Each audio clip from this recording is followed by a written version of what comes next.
it is safe for us to discard entirely the current constitution that we have now and have our own. If we agree to be Nigerians, we may not necessarily even have to have a constitution. It is a known fact that the current constitution is very sick. For 60 years, we are not able to have someone to call a Nigerian president, apart from having it on paper.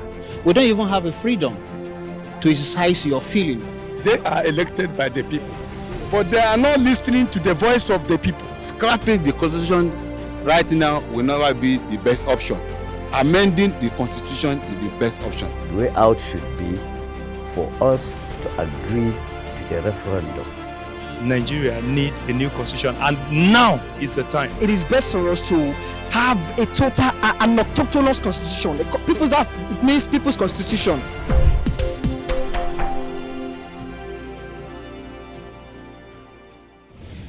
Hello everyone, welcome to today's episode of the Osasu Show. On last week's episode of the show, we took to the streets to sample the opinions of Nigerians on whether an amended constitution or a brand new one will be the answer to Nigeria's challenges. While some people called for the amendment, others called for the constitution to be scrapped completely. On today's episode of the Osasu Show, we'll be focusing on the legal perspective of the current constitutional review process. We will speak with several legal practitioners who will share their opinion and definition of what the People's Constitution can look like. These series we're putting together is ahead of the 5th edition of the Osasu Show Symposium, organized by TOS TV Network. This will be happening on the 16th of August 2021 at the International Conference Center. The link to sign up is right now showing on your screens. The theme of this year's symposium is State of the Nation, the People's Constitution. This gives you an opportunity to converge and converse with your lawmakers, with those in the executive arm of government, to brainstorm on ways that we, the people, can draft a constitution that is reflective of our innate desires. So sit back, relax, and enjoy the show.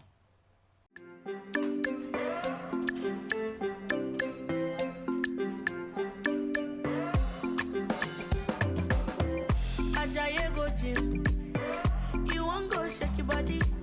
Instead they make it calm down. Eat the farm say it's happy. You want to grow 6 packs in a day. I beg you not to pass me your power. You want to show yourself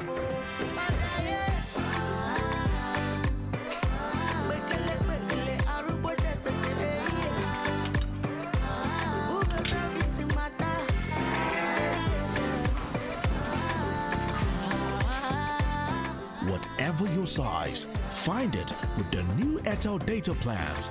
Dial *141# now to get the plan that suits you.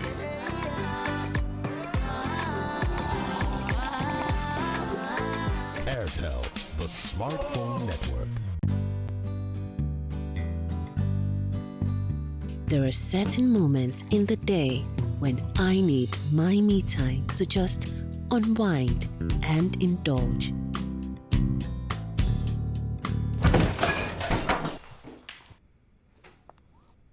What is this? The Cadbury goodness is in every pack of Cadbury 3-in-1 hot chocolate, making you feel cheerful and pleasant. Enjoy the Cadbury goodness. North to South Africa,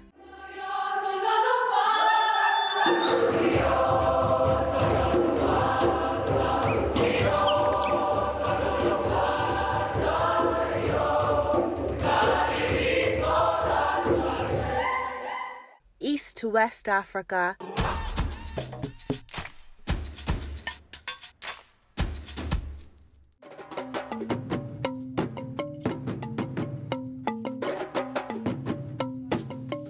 TOS TV Network is your digital-first Pan-African news network, bringing you news from across the continent. Visit our website www.tostvnetwork.com and follow us on social media at TOS TV Network on Instagram, Facebook, and Twitter.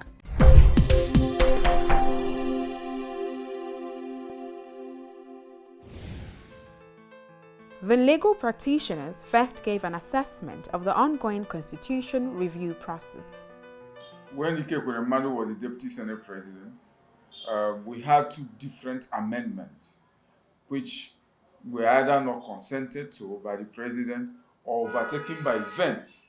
So we do hope that the current Senate and members of the House of Assembly of the 36 states of the Federation will do the needful.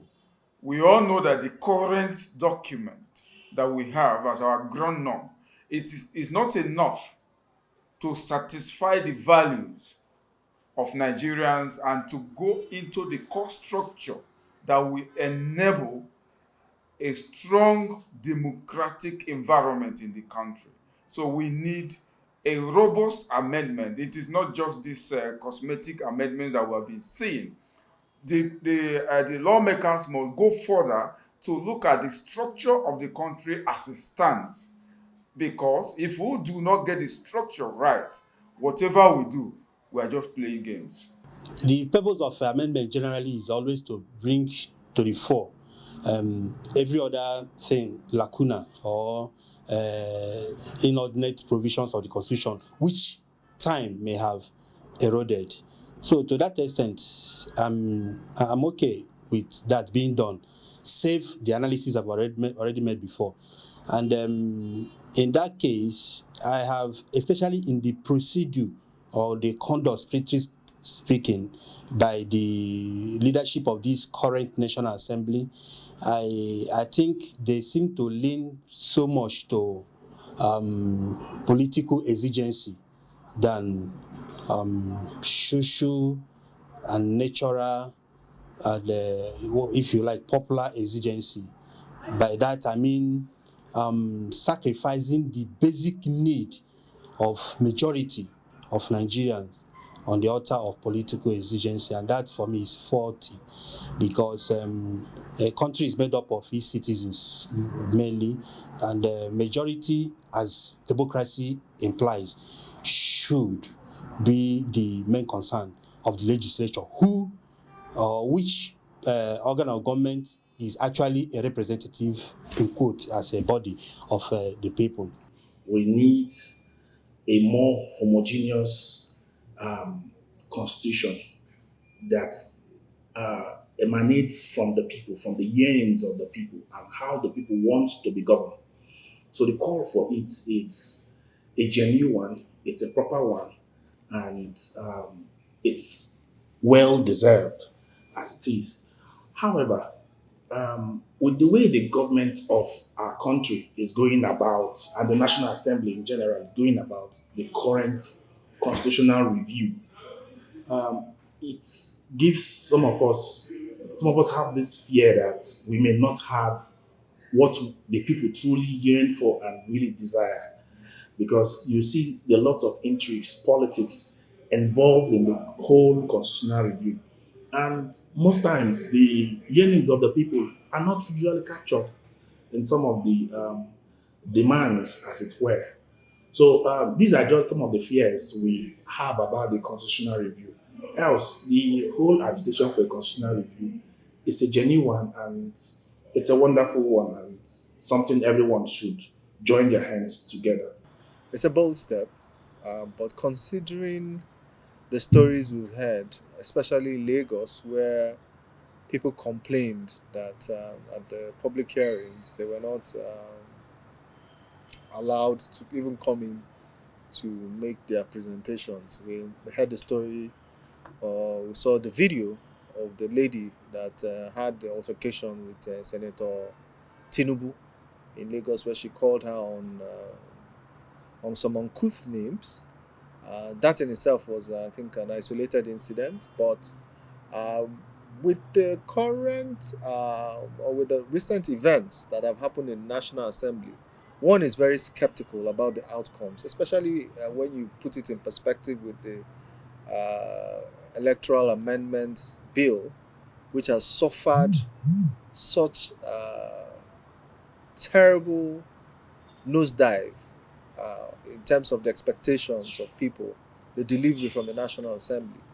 One cannot have, to a level of certainty, that hope that the National Assembly will come out with anything that is tangible when it comes to constitutional amendments. So one is very skeptical. Like we say, until we see it before we believe it. On whether the constitution should be scrapped or amended, they had this to say. The constitution, the 1999 constitution we have, was promulgated after the election of 1999, that is to say, election of the civilian government, including the presidency, because even the constitution said that they did that, they were elected on a decree, the transition to civil regime decree.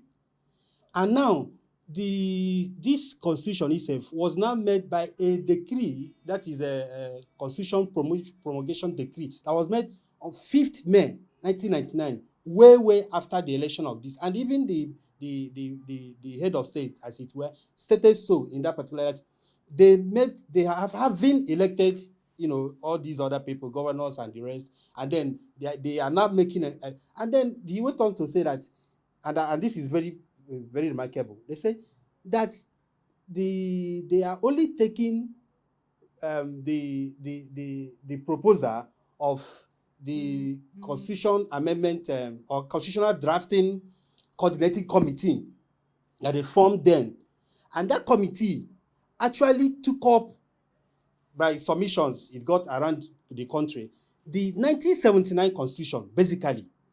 And as a matter of fact, what they now did was that they made a little bit of tinkering of the 1979 constitution and then presented it to the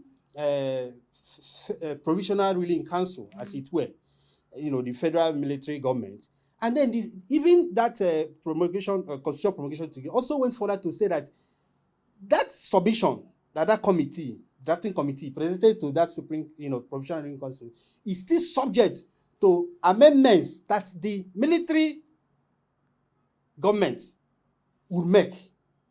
And they indeed made, for excuses they gave in that the constitutional promulgation decree. And which is to say, at the end of the day, the people that had the last authority or hand in what turned out to now be our constitution were the members of the provisional ruling council, the federal military government, headed by Abdusalam Abubakar. And as a matter of fact, this constitution is actually a schedule of that decree. So, which means our constitution, the ground norm of a democracy, which is government of the people, by the people, and for the people, was made by a decree, because it is a schedule to that particular decree of 1999, made after the election of civilian government. So I think it is, some of these irregularities, if you ask me, are the reason people have that, like I said, genuine concern. The truth is that in scrapping the constitution, you must do that following the provisions of the constitution. Scrapping for me is not the word, it's not the language. An amendment, total overhaul of the constitution, even if you like, you can amend even section 1 to the last section of the constitution. It is entire overhaul. For instance, so many people will have argued that even the first statement in the constitution is faulty. A few soldiers just sat down, drafted a document, handed it over to some lawyers to review. They reviewed it, came back, the soldiers sat down again, struck out the ones they want to strike out, and called it our constitution. So the first sentence in the constitution, that is we the people, is fundamentally wrong, because we never gave ourselves the constitution. They also expressed skepticism on the ability of the current National Assembly to amend the constitution to meet the yearnings of Nigerians. I do not see the possibility of any germane amendment to our constitution. Just as you were about to point out, few weeks ago, just the issue of electronic transmission of results was killed. And if you look at it, both PDP members, APC members, and even those that are not in the majority parties, either they abstained or they voted against it. So I see no future in what they are doing. And so far, so good. I think we've taken up to 3 years in the present National Assembly to amend the Constitution. What have we produced? Nothing. It's not like we cannot totally trust members of the National Assembly with the amendment of the Constitution. The challenge we have is we have people in the National Assembly who are more self-driven than people-driven. So, in as much as we will be relying on the National Assembly to give us a new constitution, it is also important that as Nigerians too, we appeal to these people, because it is also important we appeal to them that they should at least have a human face, because the crop of politicians we have at the National Assembly do not have a human face.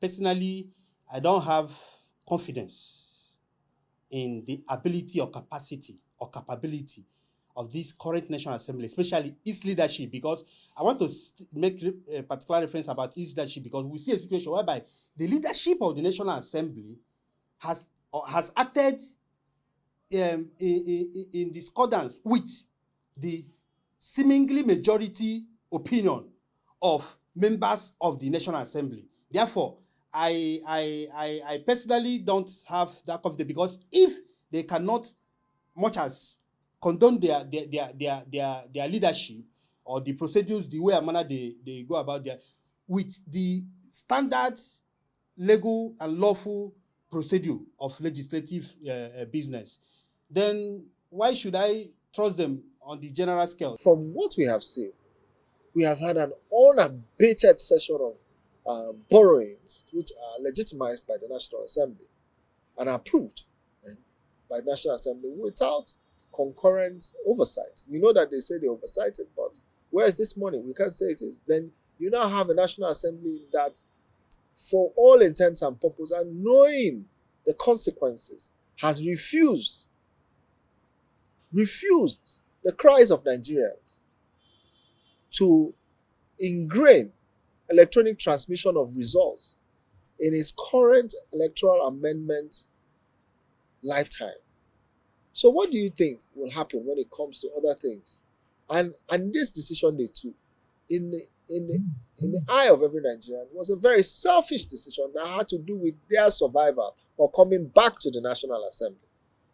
So it then tells you that we do not trust them to deliver to us a constitution that represents the interest of Nigerians. They then called on the president to be more involved in the amendment process. The president has so much powers. And that is why, if you recall in my opening statement, I said the president must drive the process. His body language alone tells members of the National Assembly to fall in line. The moment he sends an executive bill today, you are talking about sovereign national conference, constituent assembly, and all that. We've had that over a period of time. Jonathan even convened one before he left. So we can just dust that. If we're able to dust the ones we have, we don't even need to spend money on it again. And then if we should convene another national conference or sovereign national conference, we look at it and we say, oh, let's remove this one, add this one. At the end of the day, we'll have something to work with. And the Attorney General, working with his people, can turn it into an executive bill. There's a political option, and that rests solely with the Commander-in-Chief and the President, which is he can convoke a sovereign confab. It might not be sovereign, it might not have that legitimacy because the Constitution does not provide him with the powers to convene such a conference. But if the willpower is there, it is possible. If he intends to leave a better country, then he might as well be looking at it. But I think we are at the stage of moral suasion. We are at the stage of persuasion. We are at the stage where we are trying to convince the critical stakeholders that there's a need for an overhaul of our constitution, that it does not indeed serve the purpose to which a constitution should serve, which is the interest of the people.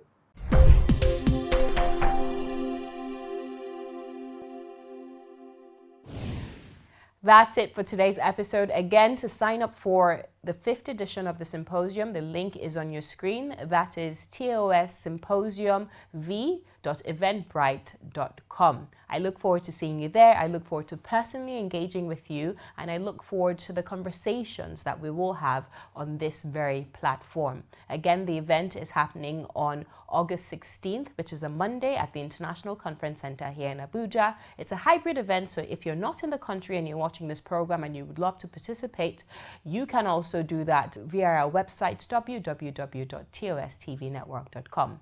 Follow us on social media at The Osasu Show, at TOSTV Network, at The Osasu Show Foundation, and at Osasu Igbinedion on Instagram, Facebook, and Twitter. I'll see you same time, same place next week. Until then, take very good care of yourself. Keep washing your hands, practicing social distancing, because COVID-19 is still very much out there. All right, God bless you. As Africans, it became clear that we have no one to rely on but ourselves. For the past 4 years, the Osasu Show Symposium has championed impactful conversations traversing the public and private sector. TOS Symposium in 2017 was themed The New Economy and its Impact on Less Privileged Citizens. If we want to address poverty, one critical element is infrastructure. The president has also currently approved new railway lines that he has asked us to go and look for loans. If you listen to the speakers, they talked about borrowing, credit, loan. It is our generation that would pay for that. Unfortunately, we the leaders, myself inclusive, have failed this nation. In 2018, the symposium was themed Nigeria Rising, It's Time, establishing social accountability between the electorate and leaders. What we want in this country, let them do road. They have started. I can see Amechi there. The first question is that they privatize. To who? To who? We're being told that the choice you have is to take the lesser of two evils. The common denominator in lesser of two evils is evil. In 2019, the symposium was on the 21st century women and a role in national development. To go beyond what men are prepared to offer, the women must stand toe to toe and say, we have the capacity to make it happen for women.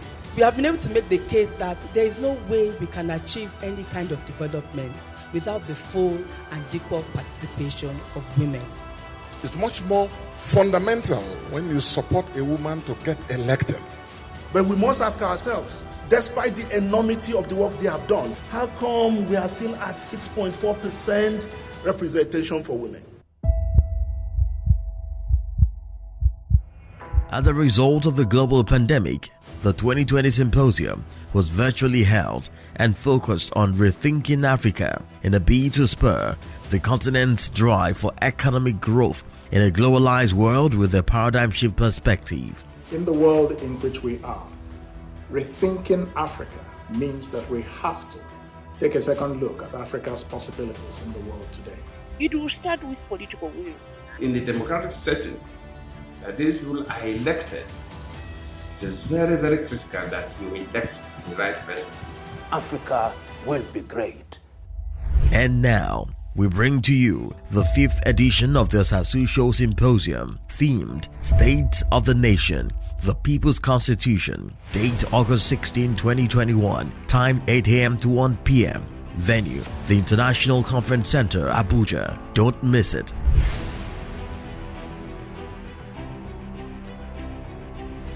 To register, visit tossymposiumv.eventbrite.com. Follow at TOS TV Network on Instagram, Facebook, and other social media platforms.